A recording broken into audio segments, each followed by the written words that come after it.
Welcome to the Lore Building segment where we read off some YouTube comments that were made in response to the lore building contests. Remember, more often than not, a lore building contest will be held in the comment section, so if you want to throw your hat in, please do. That said, the lore building is updated, and these new submissions are all throughout the wiki.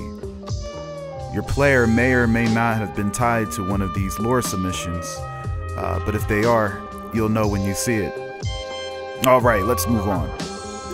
We asked, what is the name of a very advanced piece of technology that makes lives better for Haveners? What does it do, and why do police want them banned? Chris says, a warp key. A warp key helps Haveners get into the warp grid, which is a dimensional bridge to go from point A to point B in seconds, since the cities and districts are so large. The reason police want it off of the streets is because it makes it easier for criminals to get away from the law, for the simple fact that vehicles can't go through the warp grid. There you have it. The warp grid, vehicles can't go in that shit. That's only for the pedestrian. And since the city is the size of the United States, that could come in handy. And that can be really expensive.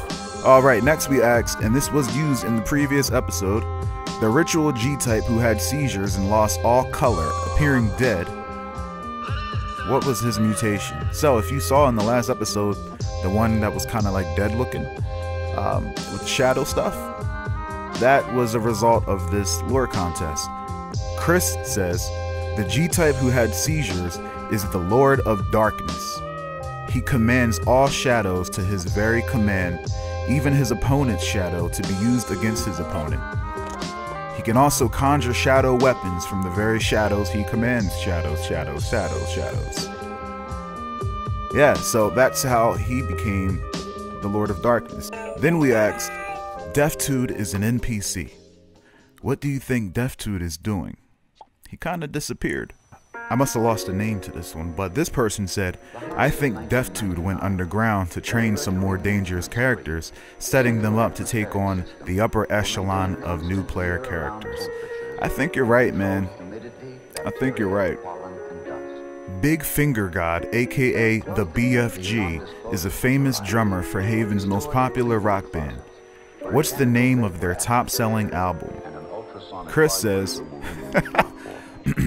Pressing Force, Thunder. Yo, that album was fire. Pressing Force, Thundering of the Gods, and Tapping Fury.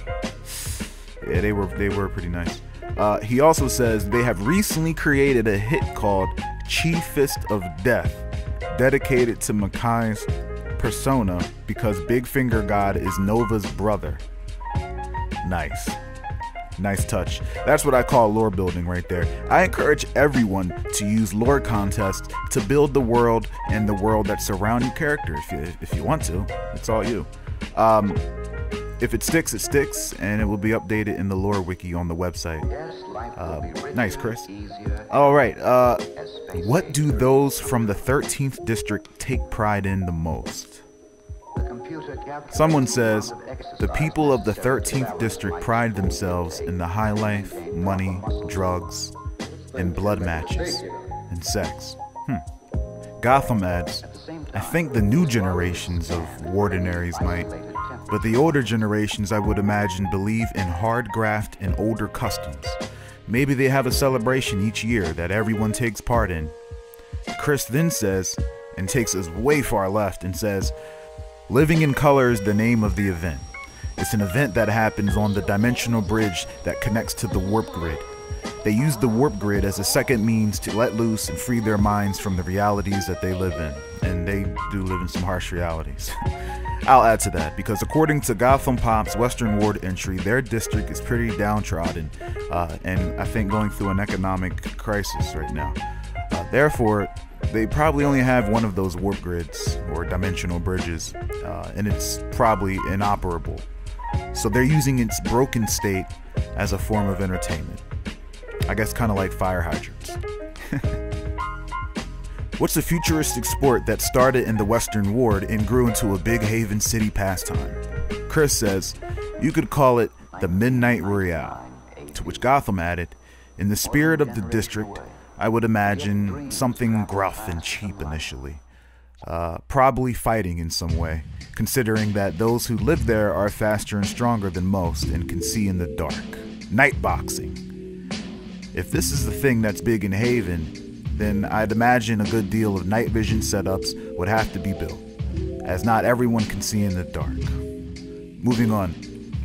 We asked, Wardenaries are different people with their own tastes.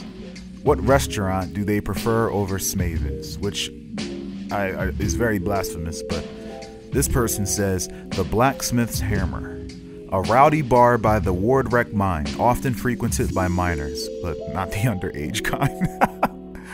On tap is nothing but 4 to 5 ales. Also for sale, a few sharp spirits. Nothing fancy, nothing fancy. The Blacksmith's Hammer, okay.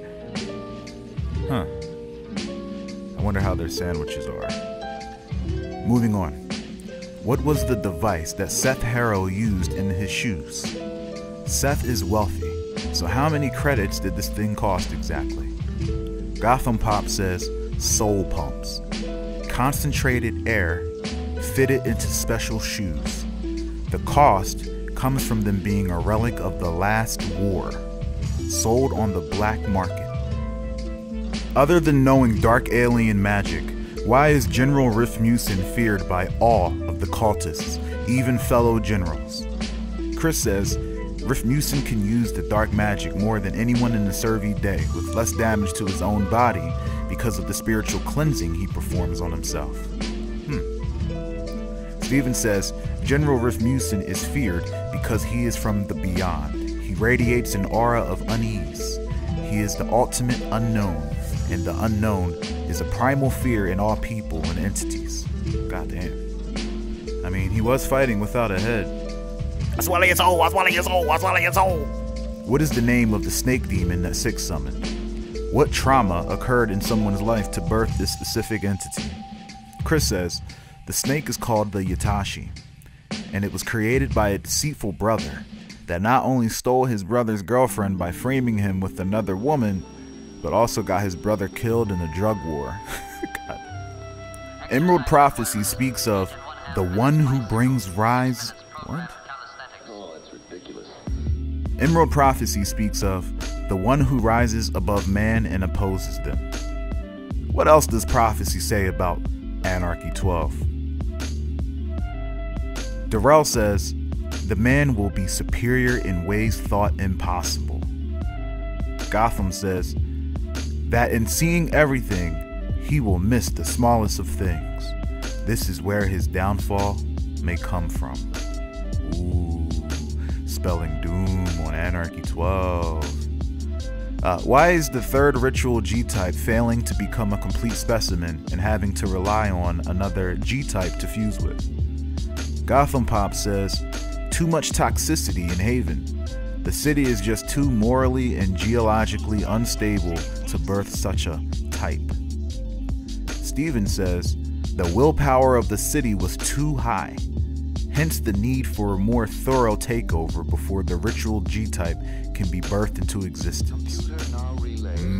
So he's saying that the reason that the Servi Day were creating chaos was to supplement the ritual that was taking place. And because the willpower of the city was too high, and by Fire's volcano being on the outskirts of the city, maybe the chaos just wasn't reaching. I don't know. Hi, Fred. How's the old golf game? We should probably build on that more. I like that angle. 6 inches of snow and a blizzard on the way. What do you got in mind? What was Tempest and Makai's combined special technique called? And the winner is Temporal Turmoil. Temporal Turmoil. Oh, yo, do you remember that though? I mean, okay, so Makai slashed him. He stopped time. And he was manipulating the sun, or the time of day, which affected the way the shadow was, where the shadow was, and he moved him across the, Temporal Turmoil. Yo, the other option was Dragon of Rising set, and I liked that because that's pretty deep, being that Makai, you know, he was rising at that moment and then he got set down. But all right, that sums it up for lore building. All the wiki has been updated with this stuff, and you know, when I figure out things that I may have missed, I go back and I throw it in there. And I'm also listening to your conversation, so I might occasionally build on the wiki with what I'm seeing. But hey, I appreciate all of you. I'm having a lot of fun. I hope you're having fun. All right, peace.